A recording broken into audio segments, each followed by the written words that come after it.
Sikay, bawat iglay makulay, mga kwento ng pagsisika, minimiti sa hinaharap. Sikay, himig ng paglalakbay, sama-sama sa pagkilos, sabay-sabay sa tagumpay.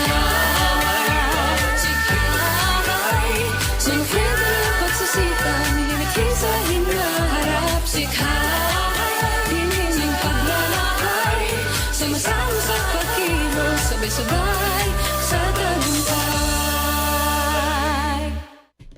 Magandang araw mga kasali. Ito ang si Kai Kilos, handog sa inyo ng College of Social Work and Community Development. Mapapakinggan ninyo sa DZUP at sa dzup.org at pwede ring mapanood sa Facebook at YouTube pages ng DZUP. Ngayong araw, ako ang inyong magiging host, si classmate Tess Cruz mula sa Department of Women and Development Studies para pangunahan ang ating episode, Kababaihan at Abortion mula sa lente ng pelikulang Pilipino. Sasamahan ako ng ating mga classmates na reproductive rights advocates, sina classmate Alet, classmate KD, Melanie at Ram. Ayan, marami kami ngayon. And then, sasamahan nandito rin si Christine Chan mula sa Pinsan or Philippine Safe Abortion Advocacy Network. Ibabahagi niya mamaya yung kanilang mga karanasan at insights when it comes to advocacy ng decriminalizing abortion. Ayun. Okay, sige.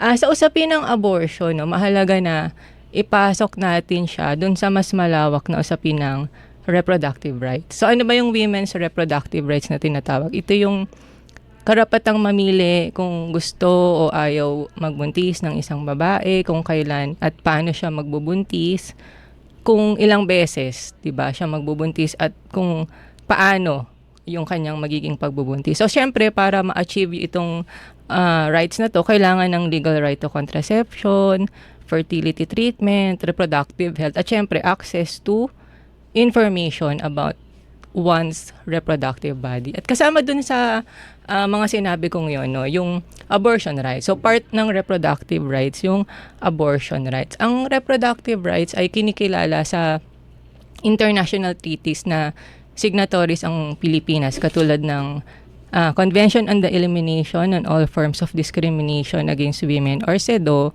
tsaka International Conference on Population and Development. Sa RPRH law or yung mas kilala natin bilang Reproductive Health Law na napasa noong 2012, kinikilala rin yung reproductive rights ng mga kababaihan. Ayun. Pero ngayong araw, yung focus ng ating conversations ay doon sa abortion rights. Ayan, kasama natin si classmate KD para bigyan tayo ng konting situationer, no? Ano ba yung meron sa, ano yung sitwasyon ng abortion dito sa Pilipinas? Yan, maraming salamat classmate Tess, no? Bigyan ko lang kayo ng paunang introduction sa issue ng abortion sa Pilipinas. Mas karaniwan kaysa sa nalalaman natin ang pagpapalaglag sa Pilipinas. At marami sa mga kababaihan na nagpapalaglag ay walang access sa maayos or quality health care. Alam mo ba, classmate, na 3 kababaihan ang namamatay araw-araw sa komplikasyon ng abortion. 11 naman ang na-ospital kada oras. Meron namang 70 kababaihan ang nagtatangkang magpalaglag kada oras. Subalit, isa ang batas ng Pilipinas sa mga pinakamahigpit sa mundo na nagpaparusa sa mga babaeng nagpapalaglag at sa tumutulong sa kanya, kahit walang malinaw na pagbubukod para sa kaso ng panggagahasa, incest, seryosong sakit ng ina o debekto sa fetus. Bagamat may makataong post-abortion care at maari sanang bigyang laya ang makatwirang interpretasyon ng batas, para sa tinatawag na therapeutic abortion, sa ilang mga kaso, nananatiling mataas ang stigma kaya't maraming kababaihan ang gumagamit ng delikado at lihim na paraan na magdudulot ng panganib sa kanilang kalusugan at buhay. Yun. So sad. So sad the situation of abortion in the Philippines. Tsaka ano rin grabe yung stigma, no? Tsaka yung pagiging tabo ng abortion dito. At yung focus nga kanina, no, sabi ko doon sa title natin, from the lens of Philippine movies yung ating focus of conversation or media in general. Yung ganitong klase na stigma kasi, nagmamanifest din siya sa media, di ba? Kapag nakikita natin yung isang babae na nagpalaglag sa mga pelikula, very stigmatized din, di ba? Very narrow yung representation. Alam na natin yung yung stereotypical representation kapag may nagpa-abort, yung lungkot na lungkot siya, ano pa ba? Nakikita siya as masamang babae. Masamang babae, yan. Yan yung mga typical, alam na natin. Pero ako, sa tingin ko, nagbabago na rin. Meron na rin pagbabago dun sa mga nagiging representations nung abortion no, sa Philippine movies. Na pag-uusapan natin ngayon, yan, sa tulong ni classmate Katie at si classmate Alet. Magsusuri tayo ng dalawang pelikula. Yung Anak na naipalabas nung 2000. Hindi pa yata ako pinapanganak noon. Charot. At nung 12 weeks na 2022 na ipalabas. So, unahin natin yung Anak. Bibigyan tayo ni classmate KD ng konting summary para ma-refresh ang memory natin. And also, yung analysis kung paano pinortray ng anak yung reproductive rights ng kababaihan doon sa pelikula. So sa pelikulang Anak, makikita natin yung parang dalawang pinaka main character ng pelikula. We have Josie, which is played by Vilma Santos, and si Carla na inano ni Claudine Barreto. So dalawang dekalibreng artista, no. Doon sa pelikula si Josie, si Vilma Santos sa isang OFW. So siya ay umalis ng bansa para buhayin ang pamilya niya. Meron siyang 3 anak, si Carla, si Baron Geisler yung pangalawa niyang anak, at si Daday yung bunso. So sa kanyang pag-alis, naiwan niya ang pamilya niya, naiwan ng pamilya niya sa tatay nila. Ngunit sa tema ng pelikula, kinailangan niyang bumalik dahil nakaipon na siya. So, siya'y nagbalik sa Pilipinas, ngunit iba na yung pamilyang dinatnan niya, sa pamilyang iniwan niya sa Pilipinas. Siyempre, lumaki na yung mga anak niya, nagkaroon na sila ng distansya sa isa't isa. Si Carla medyo, nung una mag-close sila ng nanay niya, tapos nung bumalik si Vilma Santos, iba na, lumaki na siya nasa kolehiyo na siya. Nung dati ay bata pa siya at naglalaro. Iba na din yung mga gusto nila. Si Baron, iba na din. Nakakatawang eksena nga doon sa pelikula, yung binigyan siya ng sapatos, pero hindi pala siya nagba-basketball, nag-chess pala siya. So dun sa whole duration ng film, makikita natin yung tunggalian ng dalawa, si Josie tsaka si Carla. And si Carla, ilag siya sa nanay niya. Dumistansya na siya sa nanay niya kasi feeling niya iiwan siya ulit. Andun yung sense of abandonment kay Carla na babalik ka tas alis ka rin naman. Katulad ng karaniwang experience ng mga OFW. And bilang pagre-rebelde sa nanay niya, parang gusto niyang ipakita na iba na ako. Hindi na ako yung Carlang iniwan mo at hindi mo na din ako kayang iwan. So, ang nangyari sa mga relasyon ni Carla, nakikipagrelasyon siya. Siguro makikita natin siya sa lenteng quote-unquote promiscuous, no? Kasi paiba-iba siya ng boyfriend. Ang mga boyfriend niya parang damit na pwede niyang palitan sa kahit anong oras na gusto niya. And para sa kanya, that's empowering for her. Hindi siya natatali sa kahit na sinong lalaki. Kasi nga, iniwan siya ng nanay niya. So this time, hindi na siya iiwan ng kahit sino. Kaya siya ang unang umaalis sa relasyon. And during the film, meron dong climax na nangyari na nagkasagutan sila ng nanay niya. At pinili niyang lumayas. Doon sa paglayas niya, siya ay napunta sa mga drug users, doon siya gumamit ng pinagbabawal na gamot, naglalasing. At isa sa climax ng pelikula ay nasa bar siya. Habang nasa bar, naalala niya yung mga ginawa niya sa buhay at doon na-reveal na isa sa mga nagawa niya ay ang magpa-abort. Doon sa eksena ng pelikula, yung flashback ni Carla, makikita natin na bumukas yung pintuan, andun yung doktor na lalaki na may hawak na mga instruments, andun din yung mga specimen ng fetus. So, ganun yung portrayal nung abortion doon sa movie. Very, para siyang horror type na haunting kay Carla. And dun sa pag-alala niya na yun, parang sumabog ang emosyon niya, nagtatakbo siya sa ulan, di ba? Napaka-dramatic. Nagtatakbo siya sa ulan, tapos dun siya nakita ni Vilma, hinahanap siya ni Vilma, dun siya nakita, tapos niyakap siya ni Vilma Santos at inuwi sa bahay. Pero pagka-uwi niya sa bahay, gusto niyang umalis ulit. Sabi ni Vilma, aalis ka na naman? Ano ka, magpapabuntis ka? Tapos papalaglag ka ulit. Tapos ni-reveal ni Carla, at least magkasama kami ng anak ko, hindi ko siya iiwan. And sabi niya din doon, hindi lang yun yung unang beses na nagpalaglag siya. Yung pagkakataon na yun. Maraming beses na siyang nagpalaglag. No? So kung makikita natin sa kung i-analyze natin yung lente ng anak sa issue ng abortion, makikita natin na yung paraan ni Carla ng pagre-rebelde, nakikita ang abortion bilang pagkaligaw ng landas. Gusto niyang patunayan sa nanay niya na ito yung ginawa mo. Ito nung naging dulot ng pag-alis mo. Naligaw ako ng landas. Naging pariwara akong babae. Kung sino-sinong lalaki ang kinakasama ko, ilang beses ako nabuntis at nagpalaglag para lang i-prove yung point niya. But at the same time, pwede nating basahin ng iba yon. Kasi 'di ba, kung ikaw ay mabubuntis, ikaw ay matatali sa isang uri lang ng buhay. Si Carla, yung abortion para sa kanya, it frees her from the repercussions of her actions. She can be as promiscuous as she wants, but at the same time, walang nadadamay na bata. Hindi niya kailangang maging ina sa panahong hindi niya pa kaya. So, dun sa rebellion niya, pinakita niya yung pagre-rebelde niya sa nanay niya. And at the same time, parang yung paraan ng abortion ay paraan niya din ng pag-claim ng buhay niya, na ito ang katawan ko, pipili ako ng oras kung kailan ko gustuhin maging ina or hindi. Pero ayun, ano pa rin siya, parang vice yung abortion dun sa pelikula na yun, no? Oo nga, natatandaan ko yung pelikula. Ang galing dinuklo dun Barreto. Inis na inis talaga ako sa kanya doon. Bilang rebelding anak. Yun nga, no, yung horror story siya na parang wag niyo tong gawin. Ganun yung sense di ba? Yung delivery ng storytelling na yung abortion ay part dun sa pagiging quote-unquote masamang anak at masamang babae ni Claudine. Ito yung 2000. How about classmate Alet, yung 12 weeks? Paano kaya niya, ano yung pagkakaiba or ng portrayal niya ng abortion dun sa pelikula? Which is currently streaming pa siya sa Netflix ngayon, no? Si 12 Weeks naman is a story of Alice, which is played by Max Eigenmann. So si Alice ay 40-year-old woman na nasa isang toxic relationship. So yung bungad ng pelikula ay nakita kung gaano ka-toxic yung relationship niya with Ben. Tapos nakipaghiwalay siya. Yung nakipag-break si Alice kay Ben na nalaman niya na buntis pala siya. So ang instinct niya ay ipaglag yung bata kasi nga matanda na siya, no? So akala ko nung una, nung hindi ko pa napapanood yung pelikula ng mga first minutes pa lang dun sa film, yung movie is about yung hirap sana ni Alice na dalahin yung baby since 40-year-old na siya at matanda na siya, no? Hanggang sa buksan nga yung pelikula doon sa pagpapa-abort niya, which is kinausap niya yung kaibigan niya na kung saan ba or pwedeng tulungan siya.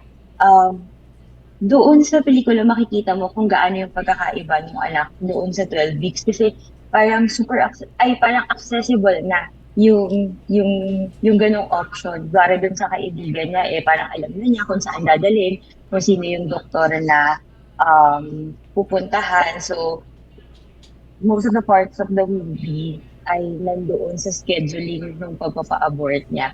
Tapos may isang bahagi din sa pelikula na nabanggit yung nanay niya na noon daw panahon ng martial law, which is same din, yung setting kasi ng 12 weeks ay yung pagde-declare ng martial law ng Marawi Siege. So, may similarities yung kanilang relationship o yung situation nila nung nanay niya, no? So, sabi niya, nung panahon na yun, nung martial law, naisip din niya na ipagbuntis nga na ipalaglag din si Alice kasi nga, medyo mahirap noon kasi nga may martial law, so hindi niya alam kung ano yung Q4. So, yun yung sana naging decision na. But eventually, itinuloy pa rin niya yung pregnancy. So, niisip ko lang doon sa ganong klase or doon sa punto na yun ng pelikula, kung gaano pa din mas mahirap noong panahon ng nanay niya noong 1970s. Kasi ngayon, ang hirap na din, hindi naman din siya available and hindi siya legal dito sa Philippines, diba? Malayo pa din talaga yung usapin natin sa ganitong options ng reproductive rights ng ating mga kababaihan. Nakakalungkot din na sa Philippines, even palang paggamit ng contraceptives, diba, issue na. At parang ilang dekada natin na pinaglaban yung RH law para maging finally batas na sa. So how much more pa nga kung itong klase na ng reproductive options or rights yung ating ipaglalaban. So, actually, sabi naman talaga yung director ng 12 weeks, hindi naman talaga siya technically an abortion film, no? Ang sinasabi ng director ay mas gusto niyang i-promote yung reproductive rights ng mga Pilipina. Actually, isa din doon sa gusto niyang basagin yung parang internalized misogynist tendencies natin na ako personally, di ba, nung una parang ang ang ang akala ko talaga itutuloy ni Alice yung kanyang pagbubuntis. Kasi unlike Carla, wala naman siyang ganong klase ng circumstances eh. Matanda na si Alice, financially stable na siya, strong, independent woman siya. Hindi naman niya kailangan ng talagang support system para i-push yung pregnancy niya. So, pinapakita lang din talaga ng pelikula na in spite of everything or nung circumstances mo, dapat nasa babae pa din talaga yung desisyon, no? Yung kahalagahan ng pag-promote o pagpapalaganap ng reproductive rights, no? So, sa bandang huli, sorry, spoiler alert, no? Hindi man talaga natuloy yung pagpapa-abort ni Alice kasi eventually nag-decide siya to move through with the pregnancy. Ang mahalaga is decision na yun regardless of ano yung sinabi nung mga kaibigan niya, ng nanay niya, nung ex niya, no? Naging desisyon niya yun para sa sarili niya. So I think yun yung isa doon sa mahalagang naging punto din nung pelikula. Salamat, classmate Alex. So, yung nakita kong big difference, share nyo rin sa akin, classmate KD and Alet, yung framing, di ba? From horror story, mas ngayon naging rights-based na yung framing sa reproductive, sa abortion. At dun nga sa 12 weeks, merong mas pagpapalawak na part siya nung reproductive journey, di ba, nung character. At hindi lang siya, yung kay Carla, parang plot device di ba? Or parang character trait siya, di ba? Para mapakita na masama ka, papakita namin na nagpa-abort ka. Yun na yung parang ultimate na expression ng kasamaan, quote-unquote. Kasi hindi naman, hindi po natin, personally, hindi ko tinuturing na kasamaan. And then, dun kay Alice naman, naging, aside from the framing, meron na rin siyang mga support system, 'di ba? Meron ng I think merong mga characters na hindi suportado si Alice, pero meron ding hindi. Unlike doon kay Carla na talagang as if kasalanan niya at tinuturing na kasalanan niya yung kanyang naging desisyon. Ayun. Okay, kayo. Ako siguro yung makikita ko, yung komplikadong relasyon pareho ni Carla tsaka ni Max Eigenman dun sa 12 weeks sa kanilang mga ina, no? Yung nakot sa akin dun sa 12 weeks, 'di ba, sinabihan si Max Eigenman ng nanay niya na nung panahon nung Marshall, muntik na din kitang ipalaglag. Parang sinasabi na kung ako yung fetus na nasa sinanapupunan mo, ganyan din ang naging sitwasyon mo dati. Pero pinili ko na ipagpatuloy ang pagbubuntis ko. Parang inawi kinokonsensya niya si Max Eigenman na bakit mo gagawin 'yon kung nung ako ang nasa posisyon mo, tinuloy ko. Para may pangongonsensya pa din doon sa part ng nanay kasi controlling nga. Ano reading mo dun? Medyo, baka pwede siyang generational. Baka yun din, yung di ba, yung development. Yung complicated relationship ng mothers and daughters. Parang internal, misogyny din yun ng mga nanay, tsaka diba? yung nagbabagong pananaw. Kasi si Max, walang issue sa kanya, di ba? But then, yung nanay niya may issue. Baka ganun din, no? Katulad ng nakita natin na progression from anak to 12 weeks. Baka lang na sa 12 weeks, pinapakita din na, okay, nag-exist yung mga ganitong pagtingin sa abortion as part of reproductive rights ng mga kababaihan. But at the same time, meron na. Meron ng pagbabago dun sa pagtingin sa kanya. Tsaka, kunyari, parang dun sa dalawang pelikula, parang duality ng dalawang klase ng babae. Yung si Josie, si Vilma Santos, sinakripisyo ang lahat para sa anak. At ganoon din siguro ang yung nanay ni Max Eigenman, no? So, kung itong second generation, bakit nila pipiliin ang sarili nila? Kung yung mga ina nila, pinili ang mga anak nila para hindi ang sarili nila pero pinili ang iba. Parang andun yung tension, no, ng pagiging makasarili and pagiging para sa iba ng mga babae. Yan, thank you. Actually, dun sa malaki talaga yung similarities nila kasi parehas OFW yung nanay ni Alice and nanay ni Carla. Tapos parang doon nagsimula yung toxic relationship nila. And meron isang portion dun sa 12 weeks na sabi ni Alice na isa sa mga desisyon niya is to break yung parang cycle na ganun. So parang ayaw niya ilabas yung anak niya kasi parang ganun din yung magiging, parang yun yung isa dun sa mga factor kung bakit gusto niyang ipalaglag yung anak niya. So ayaw niya ng ganung klase ng relationship sa anak. Alright. So, ang mga listeners natin, inaanyayaan din namin kayong panoorin. Di ba? Panoorin nyo rin yung anak, tsaka 12 weeks. Tapos, basahin nyo rin siya from the lens of portrayal nung reproductive rights ng mga kababaihan. Tapos, hanapin nyo tong streaming namin sa DZUP page. Mag-comment kayo doon, basahin namin. Yan. Yun yung assignment nyo. Sa pagbabalik ng si Kai Kilos, makakasama na natin si Christine Chan mula sa Pinsan at ang ating mga classmates na si Mel at si Ram para pag-usapan pa ng mas malalim, no? Yung representations ng abortion sa media. And of course, paano nagagamit yung media to be for representations na more empathetic tsaka rights-based. Yon. Magbabalik po ang si Kai Kilos dito sa DCUP 1602, Kasali Ka. Halika na pakinig sa DZUP 1602.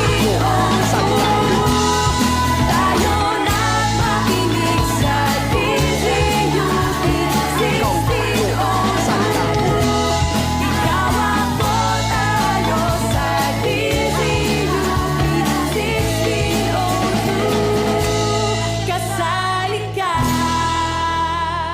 Para po! Dito na lang tayo. Pwede ba dito? Okay lang yan, para mas maikli lalakarin. Ayun, tapos kagabi, next ko ulit si Crush. O tapos? Tapos inamin ko na crush ko siya. Tapos sabi, Bitin ba? Mas malungkot naman kung mabibitin lang ang buhay mo dahil lang hindi ka tumawid sa tamang tawiran. Gumamit ng mga footbridge o kaya naman ng pedestrian lane para makaiwas disgrasya. Isang paalala mula sa DZUP 1602, kasali ka.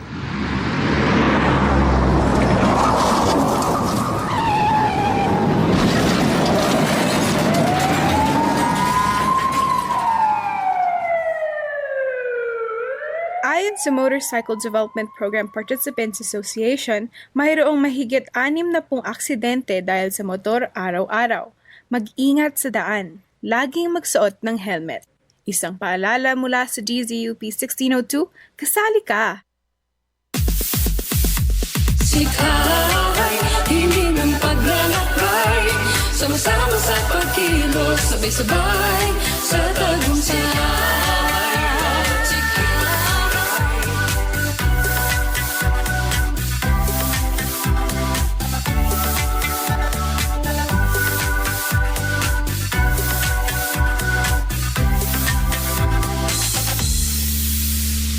Nagbabalik ang si Kai Kilos, handog sa inyo ng College of Social Work and Community Development dito sa DCUP 1602, Kasali Ka. Ako pa rin si Tez Cruz, ang inyong classmate. Kasama ko ngayon si classmate Melanie Ferranil at si classmate Christine Chan para sa pag-uusap sa mga ginagawa ng pinsan, pakikipagtrabaho nila sa media at yung kanilang pagtingin sa media dun sa kanilang advokasya.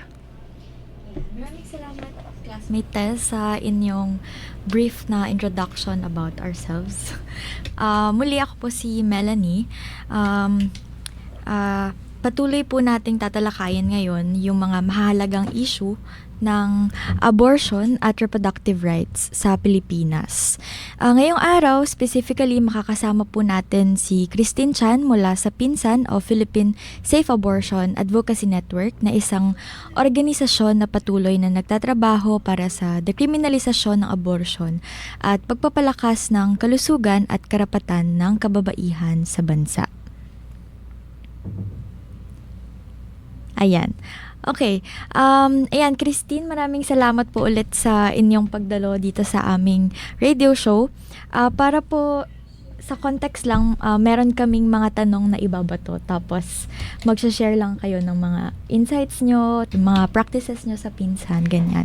So, para po dun sa una naming tanong, pwede nyo bang ibahagi sa amin yung mission at mga pangunahing layunin ng pinsan? Sige, maraming salamat. Ang pinsan po ay Philippine Safe Abortion Advocacy Network. So, ang pangunahing layunin namin is, of course, access to safe abortion, no? Kasi naniniwala kami na kailangan ng human rights, the complete, range of human rights for all women and girls. So, pag sinabi mong ganito, kasama na dito yung sexual and reproductive health and rights. And kapag sinabi mong sexual and reproductive health and rights, kasama dito ang abortion. Ang nangyayari nga lang kapag ganyang usapan dito sa Pilipinas ay controversial siya. So mahirap siyang pag-usapan. So ang activities na ginagawa namin dito sa Pilipinas ay unang-una itanggalin yung pag-criminalize sa abortion dito. Kasi nga, bakit mo naman ikukulong? Gusto lang naman niyang magkaroon ng bodily autonomy. Bakit kailangan makulong yung isang babae? And also, so gusto naming ma-decriminalize ang abortion. Gusto rin naming matanggal yung stigma sa abortion.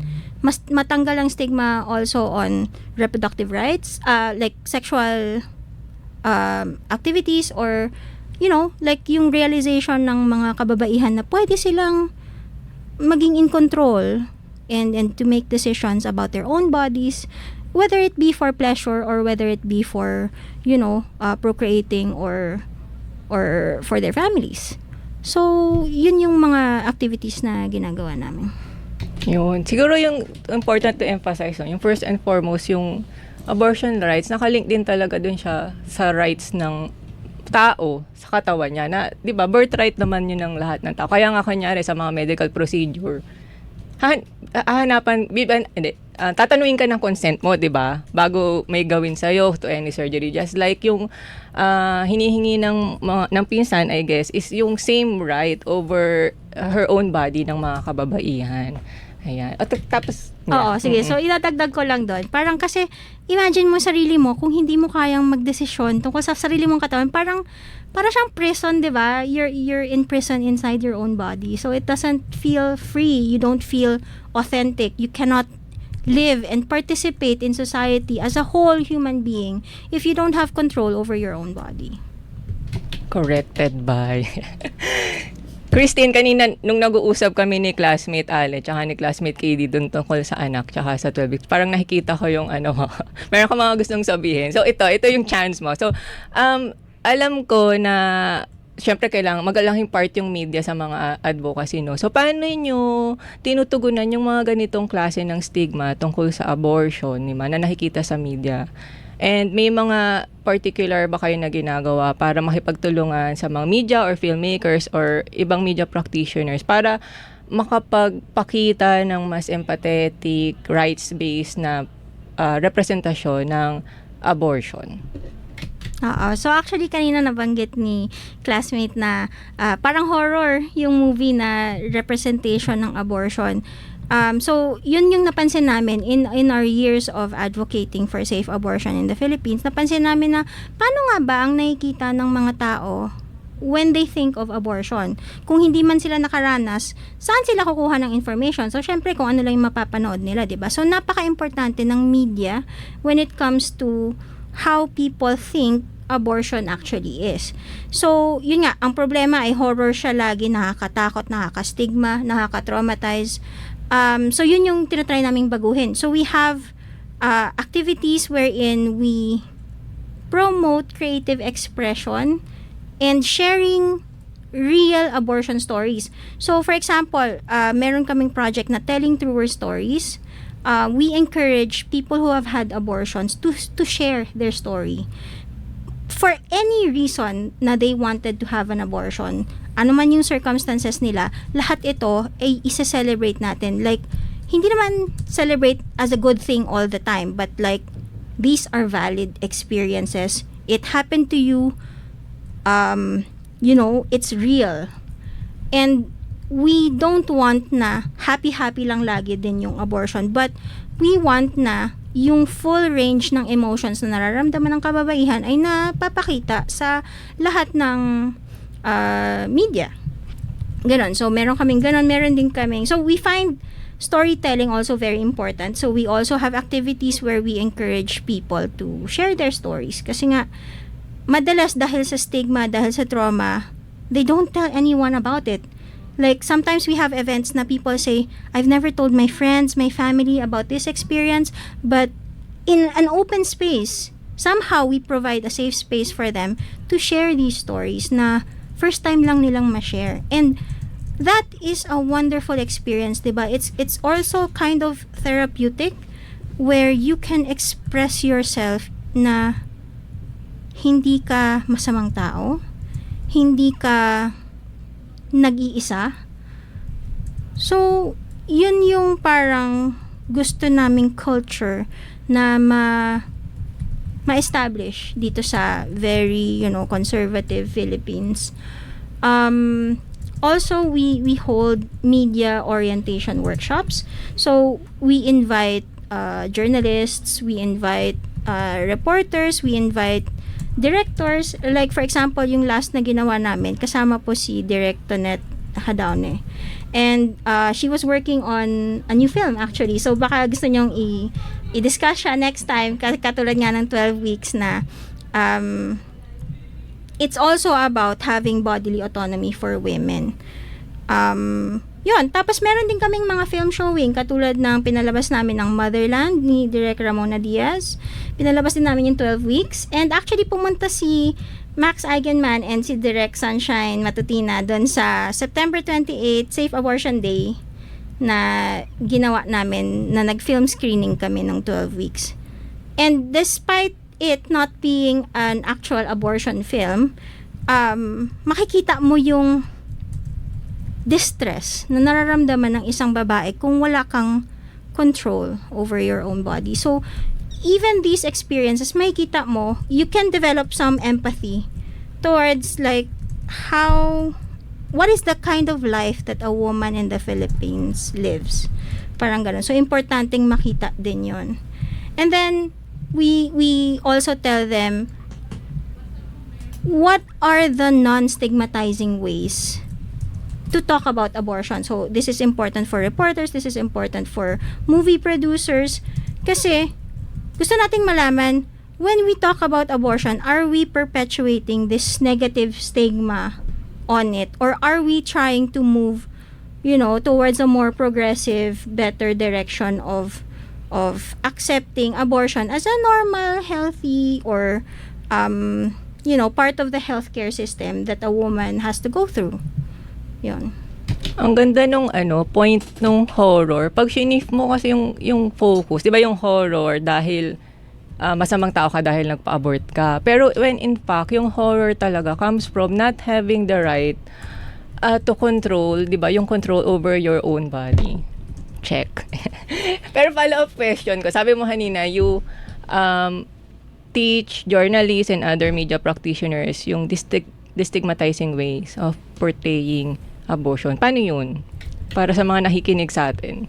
So, meron kasing sometimes like, may makikita kang article about abortion. Tapos usually yung thumbnail na image na ginagamit nila is a full-blown pregnancy. Like malaki yung belly, ganon, or fully developed na yung fetus. But, the normal cases or the usual statistical cases ng abortion ay hindi naman ganon. Usually hindi pa siya showing, hindi pa fully developed yung fetus. Yun yung usual cases ng abortion. So parang pag makita mo ay ganyan na siya tapos nagpa-abort siya, parang sobrang na-ingrain sa utak yung negative na you murder, ganyan. So yung ganong mga visual cues na ginagamit can be stigmatizing. Another thing is yung language din. Sometimes yung yung pag-refer ng baby instead of fetus can be stigmatizing kasi if the pregnant person doesn't want to carry through the pregnancy, and if you call her fetus a baby, baka ma-bother siya. So, may mga ganong ways. So, marami pang ibang ways. Hindi naman natin mauubos ngayon. Pero, may mga ganong things lang na we have to be sensitive to.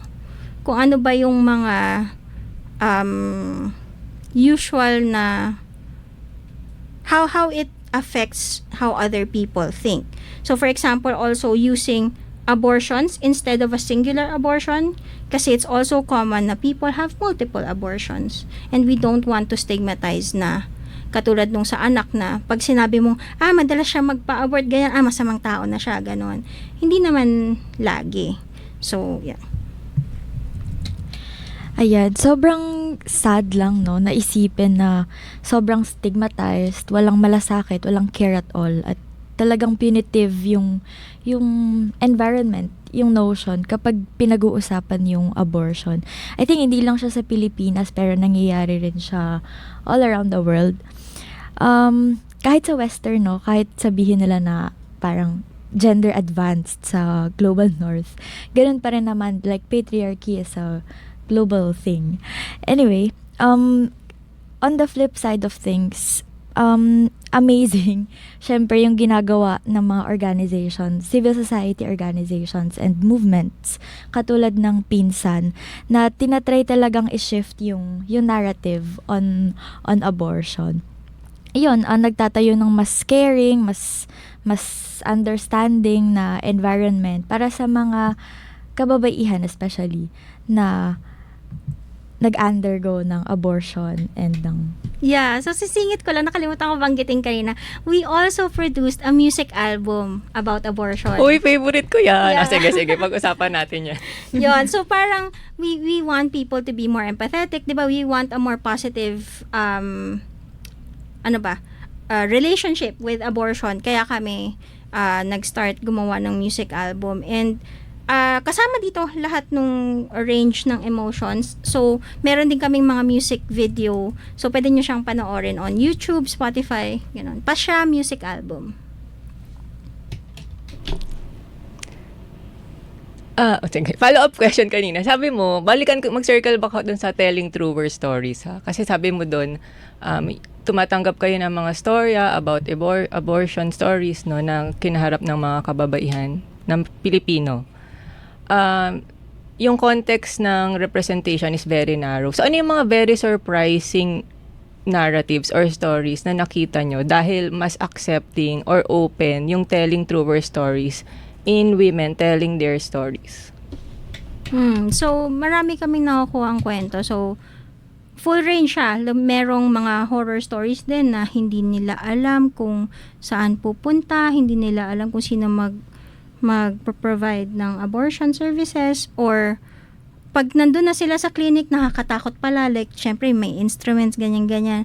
So may ganun din, pero also meron ding supportive yung relatives niya, supportive yung family niya sa pag hanap niya ng abortion services, and then after she had an abortion, she felt no regrets. So yung spectrum na yon, na iba-iba talaga ang experiences ng kababaihan. May nakakatakot, may masaya, may parang liberating experiences. Yun yung gusto nating makita, na all these emotions, all these feelings are valid, are experienced, are real.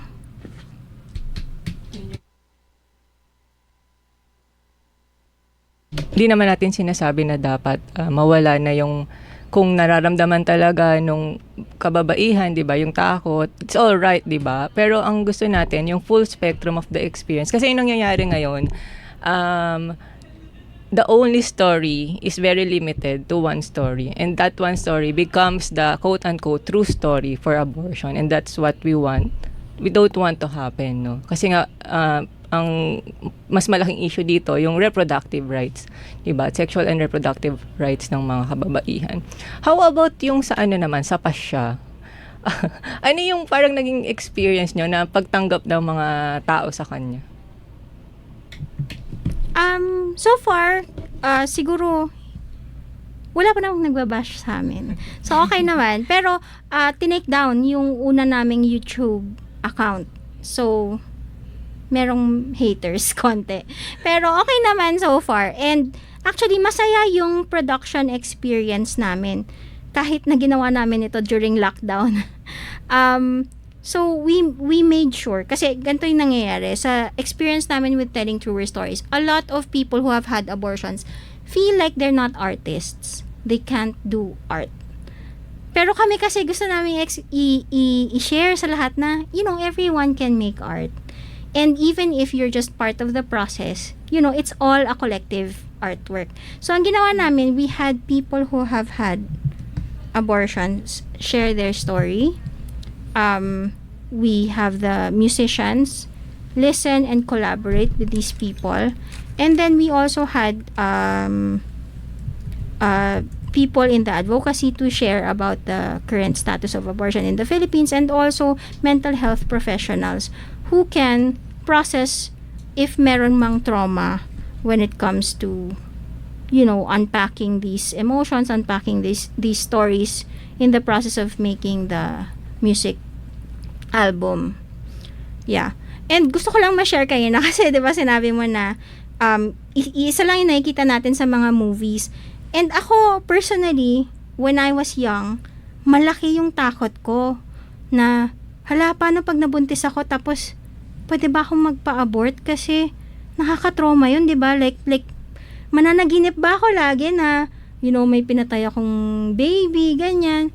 So, kahit na hindi pa ako nagpapa-abort, nararamdaman ko na yung stigma and yung takot.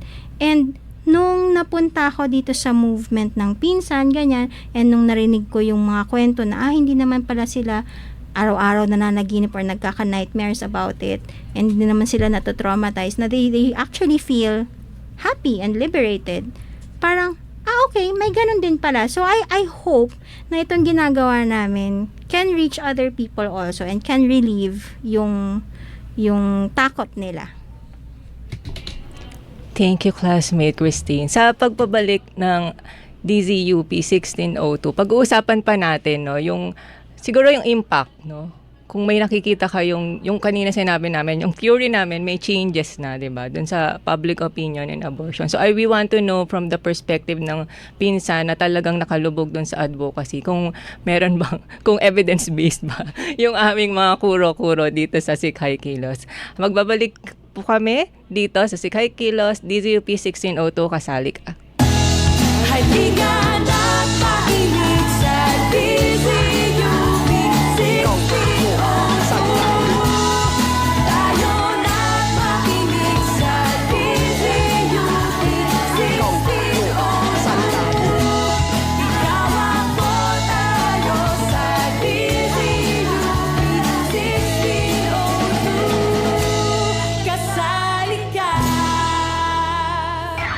Ano? Talo ka. 5 palo lang sa kamay. Di ka naman masakit mamalo eh. Magkukulay ketchup yung kamay mo. 1, 2, 3. Ano? Lago tayo. 1, 2, 3. Huwag ituring na laro ang lahat. Lalo na kung buhay mo na nakataya. End frat-related violence. Isang paalala mula sa DZUP 1602, kasali ka. Hello? Yes po ma'am. Opo, nabigay na po namin yung first draft kanina. May ipaparevise po ba? Sige po, aayusin ko po agad. Opo, thank you ma'am.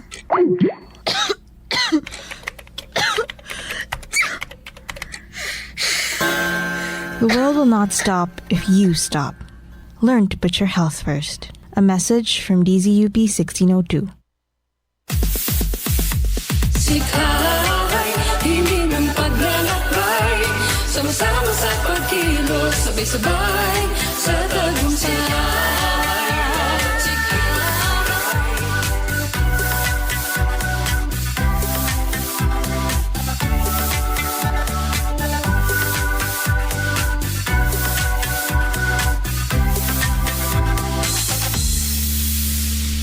Kayo pa rin ay nakikinig o nanonood ng Sikhay Kilos dito sa DZUP 1602, kasali ka. Kasama ko pa rin ngayon, Tess Cruz, that's my name, si classmate Christine Chan at si classmate Melanie Ferranil at si classmate Ram Cruel, no, para pag-usapan yung mga naging impact ng mga advocacy work na ginagawa ng mga women's reproductive rights advocates sa public opinion when it comes to abortion. Kanina, nagkaroon tayo ng sobrang gandang discussion, no? Ngayon, gusto po namin malaman kung may mga nakikita po ba nyo yung pagbabago sa opinion ng publiko dahil sa mga representasyong ito sa media. So, we've been doing yung media orientation workshop for years na. And ngayon, mas may relationship na kami with movie directors, filmmakers, also journalists. So, when they do stories, they approach us first para, for example, for movies, for film, to make sure na how they present abortion is accurate, scientific, evidence-based, and doesn't promote stigma. So, that's nice kasi when that happens, pwede mo na ring ma-affect yung mindset ng mas maraming tao. Kasi nga, stories are very powerful. Film art is very powerful in trying to change minds, making people more empathetic, seeing perspectives na hindi pa nila na-experience, yung ganon. So, we appreciate itong mga relationships na we've formed throughout the years. And also, dumarami din, actually, yung advocates na nagiging mas active sa mga activities namin, especially coming from younger people. So, a lot of the younger community are more progressive, believes in equal human rights for women. And, yun. So, mas rights-based ang pag-iisip nila, mas kailangan may bodily autonomy, ganun. So that everyone can fully embrace, what it feels and means to be a human being. Like, you can participate as a human. Yeah. Tama. Ang ganda ng mga sinabi mo, Miss Christine, no? Bukod doon, gusto rin naming bigyang diin yung role ng media. I mean, hindi lang media ang may sole role sa pagpapabuti ng paglalarawan ng abortion. Meron rin syempre, katulad ng nabanggit nyo kanina, may mahalagang and critical role din ang mga manonood, like the younger people, the youth, us especially, na, and also me, Char. Yeah. Na, ayun, baguhin at mag-shift ng narrative sa mas caring na reproductive health rights, advocacy, kasama na dyan yung abortion issue. Ayun, ano bang next, Prof?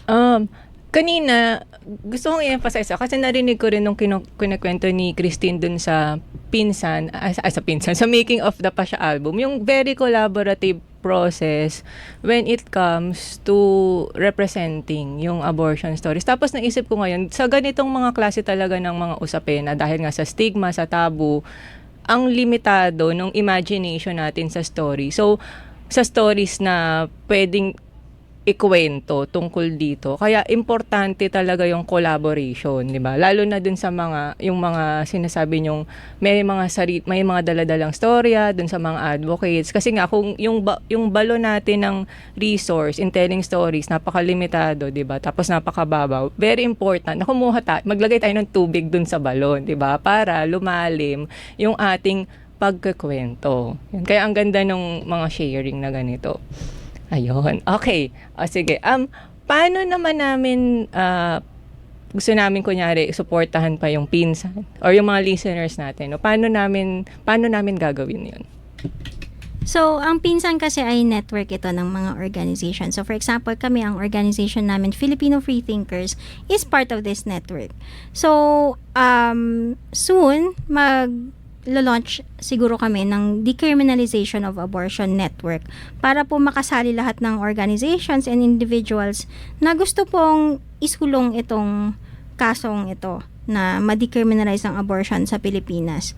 So, if you want more information on this or if you want to subscribe to our newsletter so that you can be updated for future events, to be invited to these consultations, please, you can send us a message at pinsan.network@gmail.com or you can view our website at pinsan.ph or you can sign up sa newsletter. I think sa website merong ganon na option.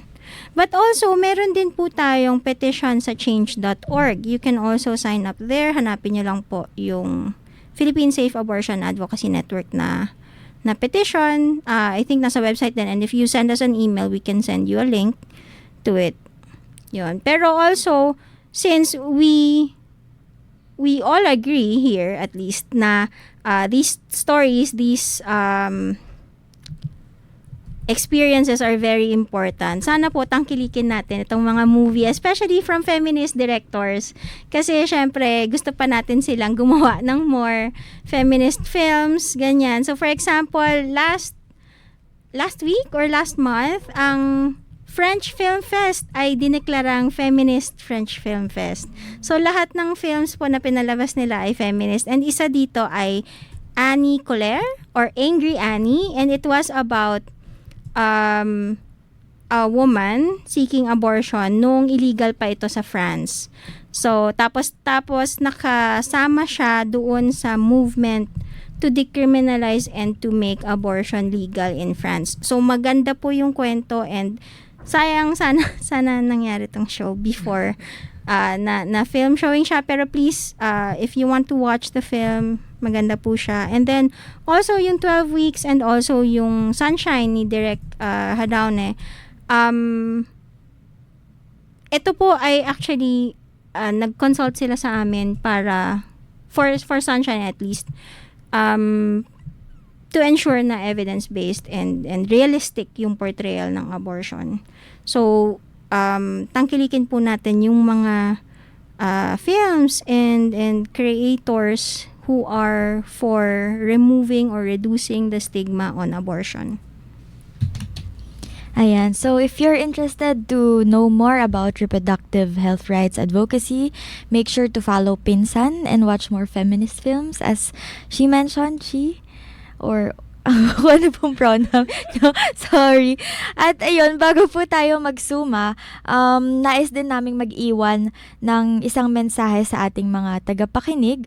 Ang media ay may malakas na papel sa paghubog ng opinyon ng publiko sa pamamagitan ng mga tapat at empatikong paglalarawan ng mga sensitibong issue tulad nga ng abortion na pinag-uusapan natin. Maaari nating matulungan ang isa't isa patungo sa isang lipunan na nirerespeto ang mga karapatan ng kababaihan sa reproductive health at may pantay-pantay na access sa kinakailangang health care. Thank you, classmate Mel. Meron yung telling truer stories pala. Kanina pa natin binabanggit. Yung telling truer stories tsaka yung Pasya album, paano yun ma-access ng ating mga listeners? Okay. Sige, kung kaya niyong i-memorize yung URL, pasya.decriminalizeabortion.ph. So, yun po yung website ng music album. Tas, it's also on Spotify. So, I think, kasi produced din ito ng Women's Global Network for Reproductive Rights. So, I think either nasa account nila or for Pasya Music Album. And then, yung Telling Truer Stories naman, it's on the Pinsan website. So, pinsan.ph/anthology. So, nandun po nakadisplay lahat ng artwork that we've collected over the years at yung mga kwento po ng people who have had abortions. And I just want to share also na we encourage people who have had abortions to join yung mga Telling Truer Stories workshops natin. Kasi, yun nga po, pwede kayong maging artist. Lahat po tayo. So, we teach people who have had abortions to express themselves and their story in various art forms. Every year ba yan? Nagko-call kayo? Yes, every year. So, abangan na lang nila dun sa social Yes, sa media Facebook pages. page po ng Philippine Safe Abortion Advocacy Network. No, thank you, Christine. Ayan. So, ngayon po, kasama naman natin online ang ating classmate na si Ram para i-synthesize lang yung mga naging pag-uusap natin ngayon mula doon sa ating mga analysis sa films hanggang sa ating interview session with Christine. Go, classmate Ram. Ayan. Hello, magandang hapon po sa lahat. Ang lapit ko yata masyado. Pero una gusto ko magpasalamat sa mga nakikinig at manonood natin at kay Christine at sa mga classmates na kasama natin sa pagbibigay ng oras ngayong araw. So, ang dami po nating napag-usapan, no, particularly dun sa women's right and abortion rights in the past, I guess, 30 minutes nitong discussion. Nasa panghuling bahagi na po tayo ng episode na ito, pero bago tayo magtapos, balikan natin yung mga mahalagang tinalakay natin ngayong araw. Ang pamagat ng programa natin ay kababaihan at abortion mula sa lente ng pelikulang Pilipino. So, ito ay sumasalamin sa pangunahing tema ng mga pelikulang tinalakay sa segment na ito, ang masalimuot at Yan, mukhang masalimuot din ang connection ni Ram. Pero kami na lang dito, no? So, sige, to end yung ating discussion, thank you so much, classmates, for that. Ang dami ko rin natutunan. Like yung sa horror story, yun yung favorite ko. Yung parang flipping the narrative. Oo nga, no? Ang horror story talaga dito, yung hindi, wala kang control sa sarili mong katawan. Naisip ko tuloy yung short story ni Ursula Le Guin na The Ones Who Walk Away from Omelas. Yung story kasi noon, mga classmates na nakikinig, no, na-achieve na nung Omelas yung very, utopia na siya. Lahat sila doon, masaya, prosperous, basta wala silang problema. Ito na yung utopia. Pero kapalit nung kanilang nararamdaman or natatamasang prosperity and utopia, ay merong isang batang naghihirap. Tas alam yun ng lahat ng tao dun sa Omelas na, yes, nararanasan, natatamasan nito namin yung ganitong kaginhawahan, pero may naghihirap para dito. So, yun yung parallelism na nakikita ko dun sa naging discussion natin, no, na yung parang illusion na meron tayong moral high ground kasi nga merong stigma against abortion.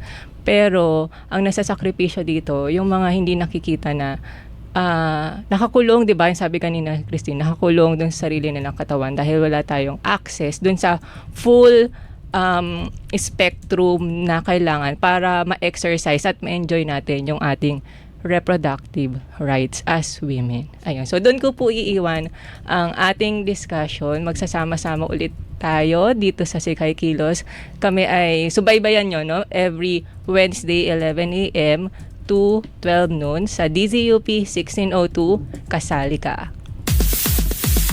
Sikay, bawat iglay makulay, mga kwento ng pagsasika, minimiti sa hinaharap. Sikay, hindi ng paglalakbay, sama-sama sa pagkilos, sabay-sabay sa tagumpay. Sikay, mga kwento ng pagsasika, minimiti sa hinaharap. Sikay, hindi ng paglalakbay, sama-sama sa pagkilos, sabay-sabay